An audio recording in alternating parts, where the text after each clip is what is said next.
Hello all my peeps, this is Preston here, also known as Godzilla Hawk, and I'm also here with... Hazel. So. Yep, and today we're going to be doing something a little different. We're not going to talk about WWE, we're not talking about TNA, we are actually talking about... Goodbye, folks! No, we're actually talking about... He lost weight. We're talking about Wrestle Kingdom 9, which is, remember when we talked about the Global Force Wrestling thing with AJ Styles, and we were talking about how they're having their pay-per-view Wrestle Kingdom 9, and we promised you guys we were going to check it out, we were going to give it a chance, and we actually did watch it, even though the review is a little late, because the show already happened over the weekend. But and his cousin kind of knocked it up. Hey, I honestly forgot it was that day. I didn't know if it was that day, but we ended up watching it anyway. We honestly watched it. Think about it. We actually watched it though. We just finished it, so we're gonna give our thoughts about each of the matches and the overall card. So we're gonna do this honestly.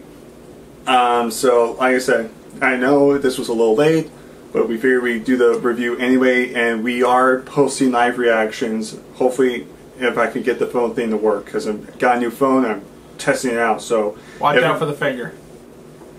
Yeah, exactly. There you go. Okay. Yes. Anyways, let's go ahead and start off the match. We got the Red Dragons defend. It was a Fatal 4-Way Tag Team match for the IWGP Junior Heavyweight Tag Team Championships. We have the Red Dragons versus the Hooligans versus the Time Splitters and versus the Young Bucks. It was a good opener. It was a decent opener. This proves that... Super kick. Oh, look, he's doing a new... Nope, he turned it around. Nope, countered super kick. That was mostly just... That guy's doing a super kick too! There's three of them! That's cheating! Yeah, if you'll get it, this was pretty much a freaking super kick horror fest, mainly because of the Young Bucks just super kicking. Super kick. But besides... By the time it's over, their nose is down here, the chin's up here, and their ears inside their butt. Like I said though, wow. For this is what I like, and this is what WWE needs to do. And you actually complained about this too in the Survivor Series review in the tag team Fatal 4-Way Tag Team title match. You flat out said this, that the tag team, even though they were kind of using the tag team, they didn't feel like they didn't get enough pushes. They didn't feel like they were really a tag team. You felt like the tag team division was kind of dying out a little bit. You actually said with Jeremiah. And I said that, yes, the tag team is not the best, but at least it's getting there. At least they're showing they have a tag team. But this flat out proves that the tag team division is still strong. All these guys work well together. The Young Bucks are always impressive. The Red Dragons are actually really getting impressive for what I've seen. The Hooligans are not a bad tag team. And of course, you got the Time Splitters, which are Alex Shelley and I think that's Kushida. They're a great tag team. I actually mentioned them in the ROH review, and they had a great tag team match. Like I said, it was a decent opener. All these guys did a fantastic job proving that tag teams are still really good to this day, and they can work if they practice. And the stuff they did in this match were pretty cool. Especially, I think it was in this match. I think the highlight would probably be the assistant tombstone pile driver, if I remember correctly, from the Young Bucks. Yeah, that was a very risky maneuver to do. Pile driver alone is known throughout the wrestling world as being one of the most dangerous moves to actually perform in any way, shape, or form. We've had people have their careers ended. They've had broken necks. People have died from this move. There's been only a couple that I remember, I think about 3 or 4 that I've heard of in my 28 years. But I wasn't a fan since I was 1. So, but an assisted pile driver is extremely risky because now you got the weight of 2 men, especially when the assist was actually a springboard off the top rope. Very dangerous, innovative but dangerous, and it's not the type of thing that I'm into. I like innovation, but not at the risk of someone else's life. I did not approve this move at all. The rest of the match was okay. The innovation of this move did catch my attention really quick. However, like I said, I do not approve this move at all, which is something I believe that one day they'll try this again. The person's going to get hurt, and then pile driver will be out of wrestling because of it. And like I said, I agree with you 2 cents. I'm not saying I disagree. I understand you want the safety of our citizens, and that's fine. I get that. I still think it was an awesome thing to do because we've never seen that. And like I said, I'm not disagreeing with you saying, "Oh, I think the move was awesome. They should have done it." Like this proves my point that they can do it. It's WWE that we know that can't do it. The only tombstone, the only pile driver they'll ever do is either for Kane or Undertaker. The last time they actually did a pile driver on freaking WWE, just a straight up pile driver, I remember this correctly, 2013, it was Raw. It was CM Punk versus John Cena, and the winner would face The Rock for the title. I remember this clearly, one of the best Raw matches ever. And yet CM Punk lifts Cena up, and we thought, he's probably going to try to hit a pile driver, he's going to reverse, and he hits the pile driver, and fans go apeshit because we haven't seen that. And I wasn't expecting that because I was wondering... Because WWE is the one that actually banned, is one trademark that actually banned that move. You know, they were very, very clear about that. They're letting Kane and Undertaker do it because they're, I guess, professionals at doing that particular move. Yeah. And you could tell they won't let nobody else do it. Like when it comes to a tombstone pile driver, it's not as dangerous. Unlike this show, if you make it that dangerous, because at least Kane and Undertaker, they've done it. Maybe it's just a sit out pile driver. Because there are different types of pile drivers. It was just a regular pile driver where you, like Stone Cold did, where you lift up and you just bam. That's the move. That's the kind of pile driver that gets people worried, because with the tombstone, you're actually grabbing them on, and you can show you can squeeze to hold them in place, or you can like hold them up as high as possible, and their heads won't even touch. I've seen it what Kane did to Mysterio at Money in the Bank. It was the fakest tombstone ever. You could tell like his head did not hit the floor. He was way off, so he was all right with that. He just got teabagged really hard. That's all that. But like I said, they were half cooked. Like I said, not a bad match. I still like that move, but I get it though. I just gotta say, hey Rey Mysterio, does Kane's nuts smell like bacon?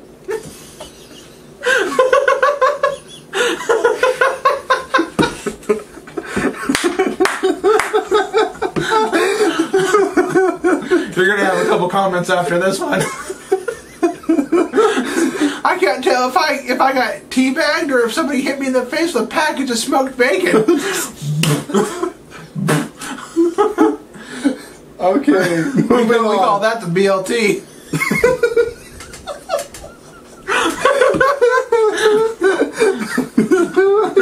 With a kick. Okay, moving on. Next match. You can't stop. Look at me! Look at me! Somebody pull this off me! Bacon? Oh, dude, seriously? Okay. They make lotions for that.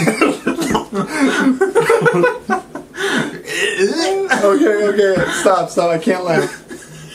I'm gonna puke! Oh my god. Okay, moving on. Okay, next match. It was a 6-man tag team match. It was pretty much Team New Japan Pro Wrestling versus Team Global Force Wrestling, also known as the Jeff Jarrett team. Nothing really special about this. It was just cool to see Jeff Jarrett back. I did call it. Jeff Jarrett, it did lose, because I always said the bad guys usually lose. Sometimes. Not all the time. Seriously. There's another match where it happened again. But yeah, okay. Remember Punk's Tower when he was a heel? Yeah, I remember. Yeah, I remember. He won pretty much every match. WWE. Yeah. But yeah, it wasn't anything special. It was just cool to see Jeff Jarrett in, and I'm glad that... And somebody getting hit in the face with a guitar again. Yes. Ah, those were the good old days. Yeah. Duh! Oh, he's got a really bad sense of tune. That's what happens when you listen to Justin Bieber. When you can't play the guitar, you will become one with the guitar. Only you would do something like that. Or Jeff Jarrett. Sign the guitar, then smash him in the face with it. Yeah. Wham! Next is an 8-man tag team match. I'm just gonna say this right now. I'm gonna say it was like Team Noah, I believe, versus Team mostly WWE, because we had Shelton Benjamin, Lance Archer, Davey Boy Smith Jr., which is David Hart Smith, and then I think that's Tanaka. Takashi. Sorry. Iizuka. Takashi Iizuka. Again, like the last match, it wasn't anything special, but it was just cool to see Shelton Benjamin in the ring, and I'm glad they have Davey Boy Smith Jr., Lance Archer as a killer elite squad. Again, these guys are still impressive to this day, even if they're not in WWE or a major wrestling promotion. It's still good to see these type of guys do what they do best, and it's the fact that they still wrestle and they still like wrestling, even if they're not with like a TNA or WWE. It's so cool to see them that they're happy and they can actually enjoy something they like to do, and they're being used a lot better. That's just my personal preference. Do you have anything you want to add on? No, like I said, it wasn't anything special. Thumbs up to Mama's Boy. I hope you go far. Yeah, better than you did in WWE because they screwed you over. Next time you should, instead of going for the gold standard, you should just grow your hair out and make it silver. Second place. So he'll be called the silver standard. You can call him the silver streaker for all I care. Ain't no stopping me now. Oh my God, he's not wearing any clothes. Don't look where I'm pointing. I think I have that movie here somewhere. Me too. Anyways, moving on. Now we got, I think that's Suzuki versus Kanashi in a singles match where the only way you can win is by knockout or submission. So it's kind of like a pass out or submission match. We actually this one had in a pass out, I believe. Yeah. Yeah, in a pass out. We actually commented it wasn't much of a brawl. It wasn't really a wrestling match. It was more of a technician match. Yeah. Where there was a lot of submissions. There was a lot of technicians involved. Again. Excuse me while I fix my nose for my crack. Yeah. Stop wiping your nose. If I stop wiping my nose, I'm gonna start itching my nuts, and that's gonna be even worse. Well, maybe the ladies will like it. But balls hang low, do they wobble to and fro? You beat your meat on the toilet seat. But yeah, like I said, it was an okay match. It was at least it was something a little bit different, and these guys worked really well together as a technician group. So it wasn't too bad. So what about you? That's all right. Nothing special. Yeah, it ended up in a pass out. Next match, you have to do the sound effect for this one because I think you know what we're talking about next. It is Togi versus Ishii for the never open weight heavyweight championship. You remember this one? Not really. What was the sound effect you're making? No, it's not this one. No, it was. That that's right. It was for a championship. It was the Monkey Poo Wrestling match. Oh, that's MPW, Monkey Poo Wrestling. It was two giant monkeys in the same thing. Everybody talks about the Brock Lesnar and the Goldberg match where they were tying up and all that stuff. It was like that, except instead of tying up, they were just clotheslining each other and slapping each other. And it was like... they were fighting over banana. In the end, they resorted to a little poo flinging. Only the referee got hit. At the end of it, everybody had managed to clearly take a piss and come back. They didn't miss a fucking thing.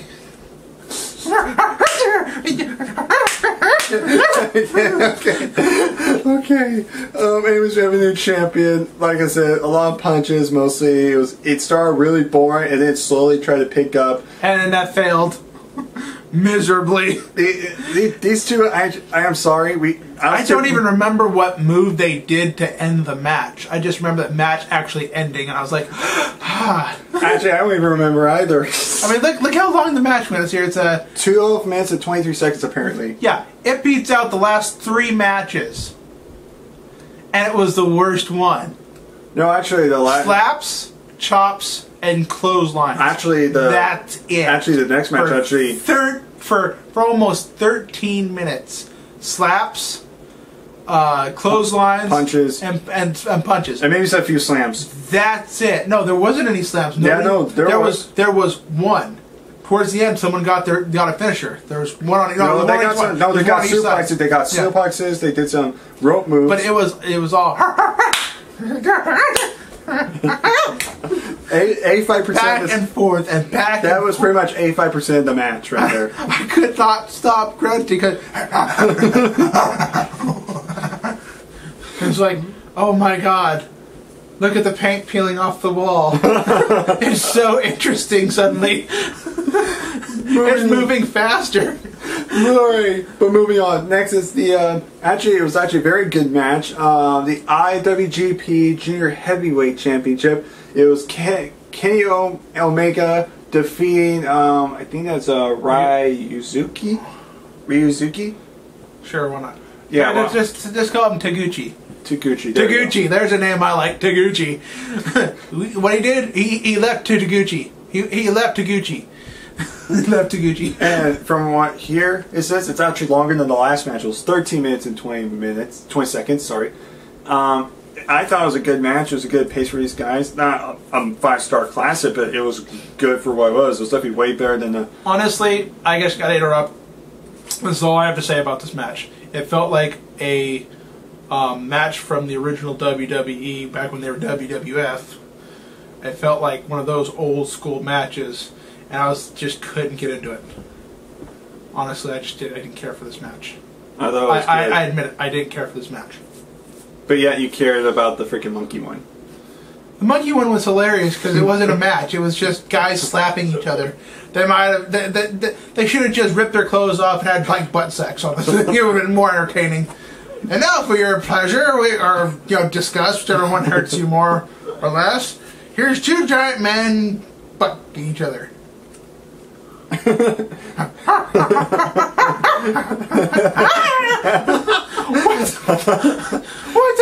What's he doing with the banana? So you gotta understand that had comedic relief, but no point in watching. This match didn't have anything funny to deal with it, except the dude with that won it, the big, I'm an old school rocker fro looking with the white streaks. We call him Skunk.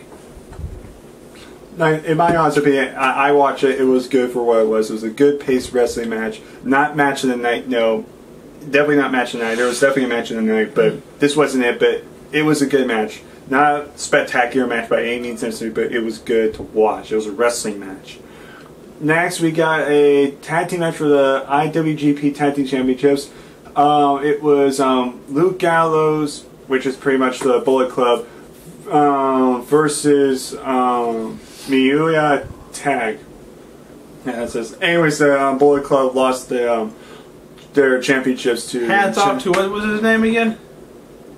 I can't see where we're at. We're at number 8. I'm trying to read it. Where's his name? The tag team. Yeah, Doc Gallows. My hat's off to Gallows, dude. You look like one of the Road Warriors. Animal. I love it. I love the look. Don't lose it. Don't change it for nothing. Don't let them take it from you. It suits you. It fits you great. And with the way you do it, oh yeah, Road Warriors will live on. I'm not gonna say forever, but they will live on. Well, one of them is technically alive. Well, then he should wrestle with Gallows, because it'd be entertaining. Like I said, it was a decent match too. Not a 5-star classic again, but it was a decent match to watch. At least it wasn't like a piss break. It was decent to watch. Yeah, it wasn't too bad. Alright, next is a match that was actually pretty good too. AJ Styles versus Naito, I think. Naito. So this match, it was a 14-minute, 25-minute match.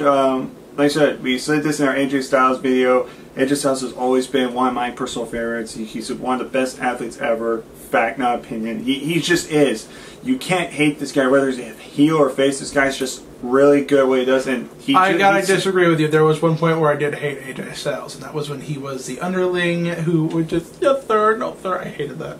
TNA killed his character for me. Wait, what? Back when he was subservient to the group he was with, I think it was because... Was it? I think it was Kurt Angle was leading their group at the time. Wait. Back when was it the main event Monte, or was it like the Immortal? I think it was before that. I don't remember that. I remember I think it was part of a... I know there was a time where he was with Ric Flair. Ric Flair was like a heel manager with him. And yes, he was with Ric Flair, but there was someone else who had the title, who always got the title opportunities, and not him. I don't remember. Was it Samoa Joe? No. I really don't remember. I think it was Kurt Angle, and he when he had his first breakout from that type of stuff, and that was impressive. But it was just like the whole time. But we're not talking about TNA right now. We're talking about this match. He said there's no time, there's no point, there's no way to hate him, and I was like, there was a point when I hated him. I was just making that point. This was a good match. It was a good pace. It was a good pace match, and both these guys worked really well together. AJ Styles ended up winning. And I just think this is good. With the second rope Styles clash. Nice. Yes, that was impactful. That's what she said. That was actually a dangerous move too. He could have hurt that guy too. It looked like he actually hurt him. It wasn't just like, oh, I'm covering you a little bit. It looked like he went bam face first onto a freaking mat. It looked like he got flattened like a pancake. It was. I liked it. Again, not match of the night, but it was enjoyable. Next, I believe is the match of the night. Yes, it was singles match for the IWGP Intercontinental Championship. This match lasted 20 minutes and 12 seconds. It is between Nakamura and Ibushi. And Kota and Nakamura. Yeah, Nakamura. Nakana something or other. Nakamura versus... I wish I could tell you which one was which. I know which one. Kota was the challenger, the guy in the white tights. Okay, there you go, because it says it defeated. Okay, thank you so much.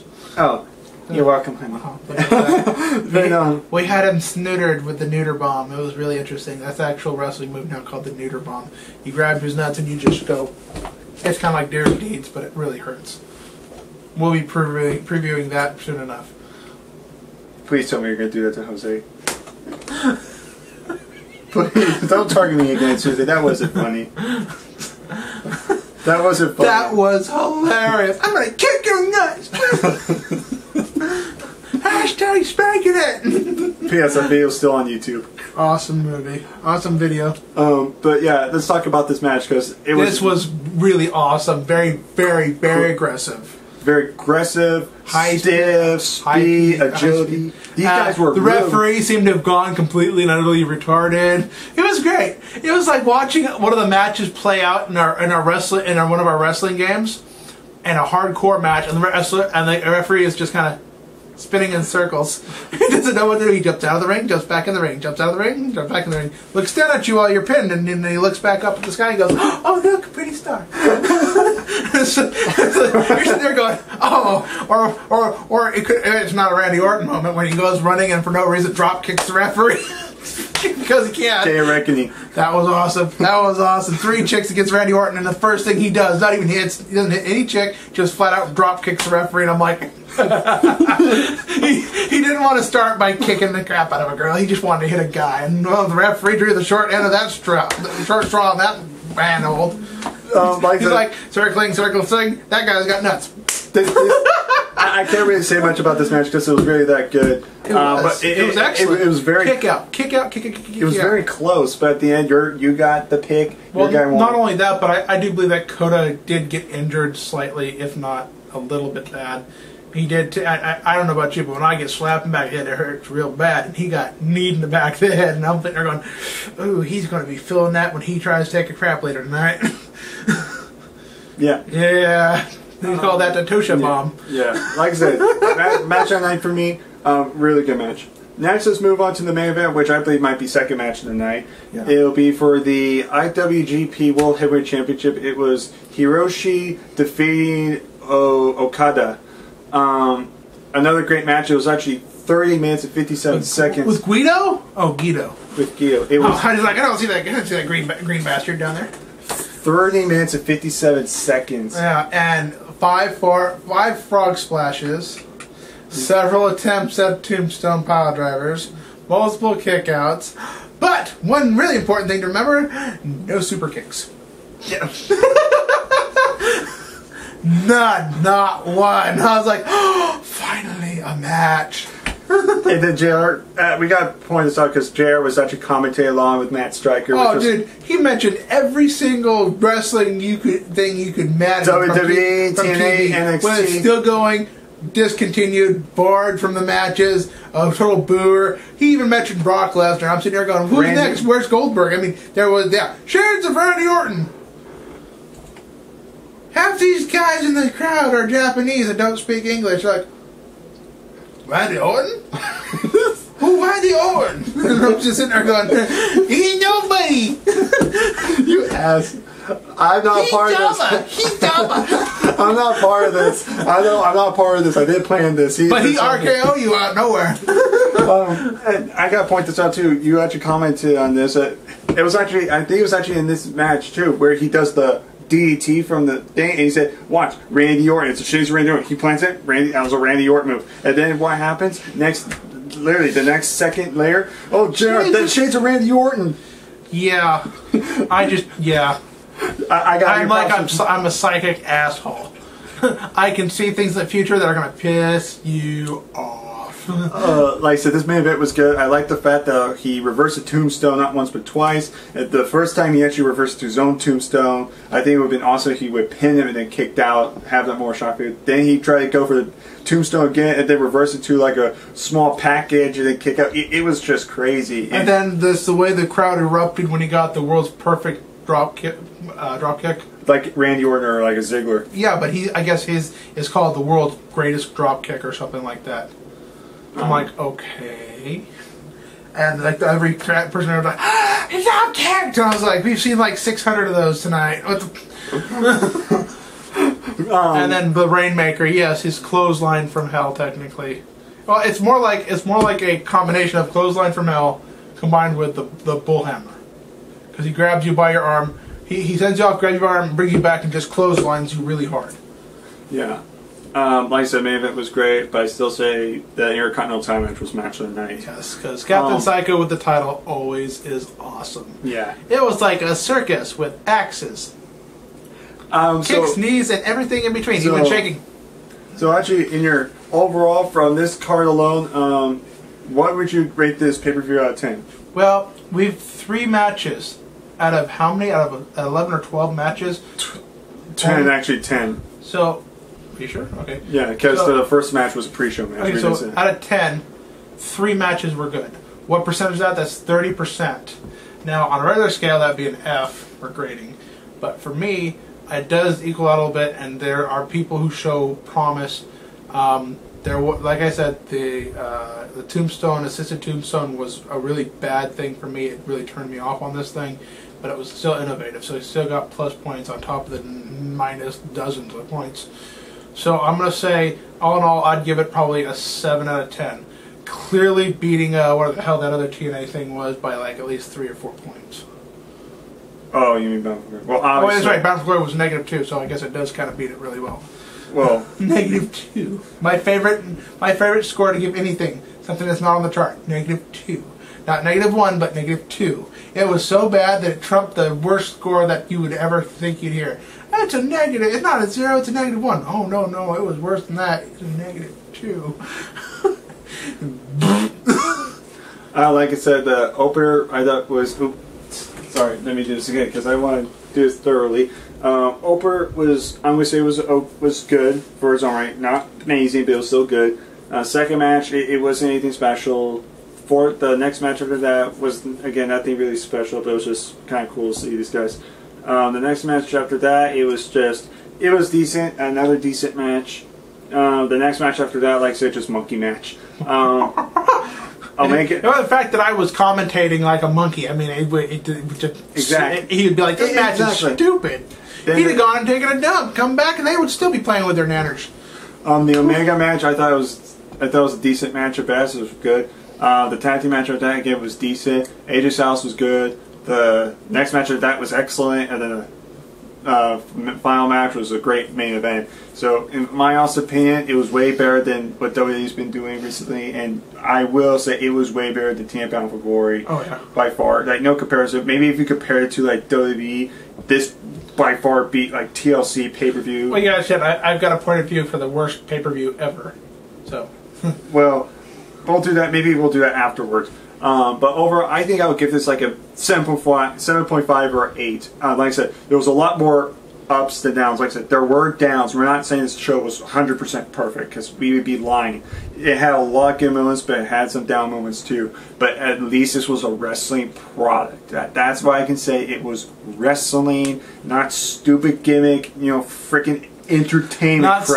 sell me, but it was good. Yes. It was a good prime. And the fact this was his first New Japan Pro Wrestling thing they saw, you gotta admit that was, that's a big thumbs up for that company. Yes. To say that, like they even gave word out for freaking Lucha Underground. Lucha Underground, NXT, WWE. That's my biggest right. They the only thing he didn't say was WWF. They flat out supported WCW. Yeah, they mentioned that a few times. Tommy Dreamer. They mentioned him. Freaking Shawn Michaels, Ric Flair, Dusty Rhodes, Undertaker, Dusty Rhodes, freaking Shawn Michaels. They named them all. They named a lot of stars. I'm sitting there going, Stone Cold and The Rock was on. I was like, Triple H. How much crack did you guys snort? Well, and that still confuses me to today. That the fact that New Japan Pro Wrestling is willing to say we can say all these companies' names because we're trying to promote wrestling, and these are all the wrestling shows we like. When it comes to WWE, it's like, no, WWE is the only thing that matters. WCW, ECW, that's all dead. So we can talk about that, but no Lucha Underground, no TNA, because they flat out suck. We're the best wrestling company in the world. Well, we were when we had like Stone Cold and Triple H and Shawn Michaels, but now we just flat out suck. Pretty much until hopefully they do something. Don't forget to bring a towel. There you go. P.S. The movie's coming out in DVD in February. Yes. We're getting that for our collection. But overall, that's pretty much it for our review. I hope you guys enjoyed. I want you to comment down below. Tell me what did you guys think about this pay-per-view. Did you guys enjoy it? What did you like about it? What did you dislike about it? And don't forget, I posted about my Royal Rumble contest on that video. Repeat, on that video only. Comment down below if you want to be part of the Royal Rumble contest. I need 8 more people. And like I say, if you win that contest, you get to choose the video I do next. As long as it's not homosexual or illegal, I will do it. But like I said, only comment on that video below, watch it, and put Royal Rumble. That's all you have to put down, and I will add you into that contest because we will be doing live reactions, and we'll actually be doing the draft number contest very soon in the next couple weeks. They'd be like, I want to see what this this neuter bomb is. Neuter bomb. Neuter bomb. Take care, all my peeps. Neuter bomb. Okay.